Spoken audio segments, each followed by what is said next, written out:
Nistuff. Hey, what's up? So today's going to be a weird one. Most of the Transformers fandom, myself included, love the Seekers. I don't think it's too far out there to say they're pretty great characters, figures, and a good way to continuously drain the wallets of fans everywhere. Their styling and characterization are different enough that there's people out there who make it their goal to only hyper-focus on like Skywarp, or like only buy figures of Starscream. But today I figured we'll take a look at all three of them. So long story short, I recently got my hands on a new Starscream, a new Thundercracker, and a new Skywarp. They're like all super different, but my brain said there's connections here. You can make some connections. We should make the connections. So, let's do it, right? This is the one of them I got of each Seeker, aka three very different Seekers. Here we go. First up, the Ultimate's Ghost Starscream. So he's dead for starters, but remember what old crusty Luke Skywalker said in those movies nobody likes? No one's ever really gone. But, yeah. Box, inner sleeve, inner box, figure, accessories. Super 7's really been doing it for me these past few months, So it's really great to have Transformers Ultimates figures in my hands. I've seen a lot of photos of these guys, but having them in person is a whole different thing. He's cast in a variety of plastics. You got some hard plastic, some soft plastic, and some rubbery stuff going on. It's pretty good. He's got some sparkles suspended within him. I'm not usually the type of person to go after the Ghost Starscream versions of the Seeker molds, but I mean, this one's looking pretty good, so it might start something, Articulation's all good. The paint's pretty good. The accessories are crazy. Like, look at this. And this. It's nuts, man. The wings are a little weird. They got this ball joint, and then it's on like a rotation, and that goes in his back ball joint hole. They pop out real easy. It's not the best, but it's pretty good. He's got all these head options, and they're looking pretty good. The face paint's a little weird. You could see the sparkles through the paint. I don't know. I don't know if it's intentional, but I'm probably going to use the toy head like most of the time. But I mean, it's nothing a fresh coat of paint can't fix, right? His null rays are pretty loose, but it could just be the material. Like, I can almost guarantee that the main Starscream release won't have this problem, but who knows, right? Anyway, here he is with some other figures. It's just a striking figure, right? You think they're going to just pump these guys out in every color possible? Like an Acid Storm, a Thundercracker, Skywarp, the red guy, We're gonna do it all? Because honestly, I'm in. Next up, the Core Class Skywarp. He's just a tiny guy, right? I love the legacy packaging.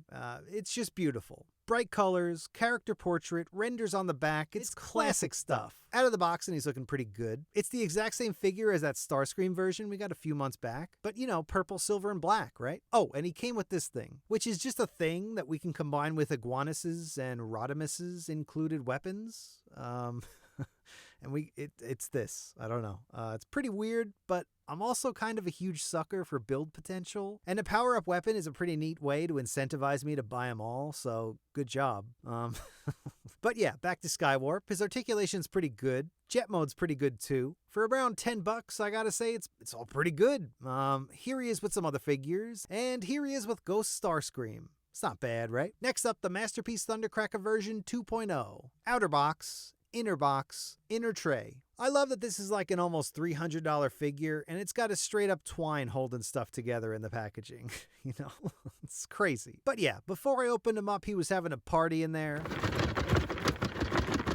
But it turns out it was just a stand. It got loose in the packaging. And speaking of stands, I was cleaning up my closet office earlier today, and I came across a handful of stands. So let's give them a quick rundown, right? The Hasbro Pulse stand's pretty good. It's clear and super adjustable, and it works with Marvel Legends figures, Transformers, Power Rangers, you name it. It's just great. The New Age Seeker stand's okay. It only really works with smaller figures, but underneath there's like a lot of options, You can pretty much build anything you need for any New Age figure. It's not too bad, right? And then we got this one. I don't know where it came from, but it's pretty stylish, right? I like the clear parts down here, and the arm itself is on like a slide joint. It's not bad. Next, we got the 3-0 stands, and they're too big, They only really work with 3-0 figures. I mean, the sculpt's nice and everything, but they're just gigantic, man. They take up so much space. And we got Masterpiece Thundercracker 2.0 stand. And, it's got the same vibe as the Beast Wars Dinobot one. But this one's purple,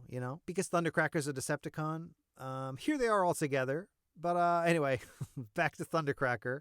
Out of the box, he's in jet mode, which is pretty fun. I can't tell if it's paint or if it's just matte blue plastic, but either way, he's looking pretty good. His little cockpit opens, and you can just about shove a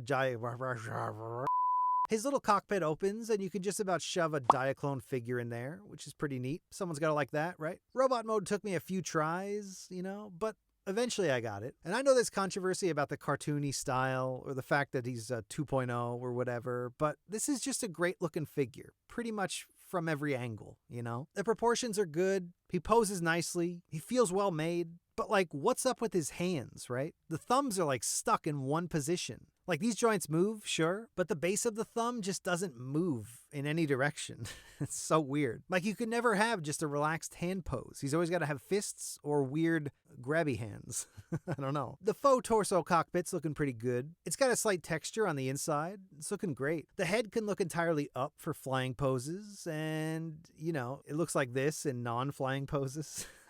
Almost all of his points of articulation are accompanied by a chorus of clicks or pops. His wings tidy up real nice and tight. They're actually made of 3 different wing layers all folded onto one another. It's crazy. Sorry, back to the head though.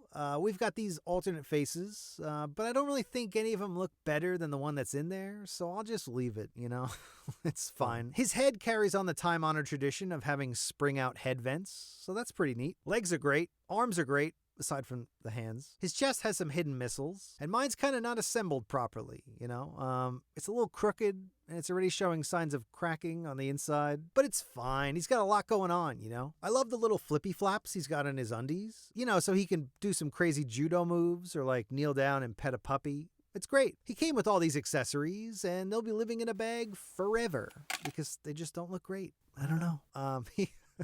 Here he is with some other figures, and here they are all together. 3 different versions of basically the same thing. It's not bad, right? And that's it. That's one of them I got. Of each. 3 very different Seekers, right? Pretty good stuff.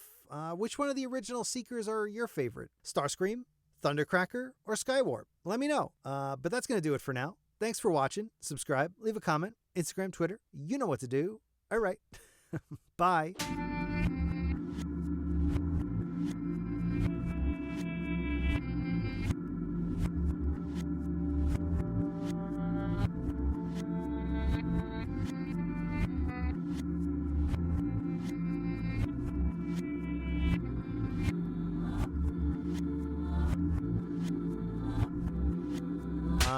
I love it, I love his little flippy flappies. Sorry. I think that's good. I think we fucking nailed it.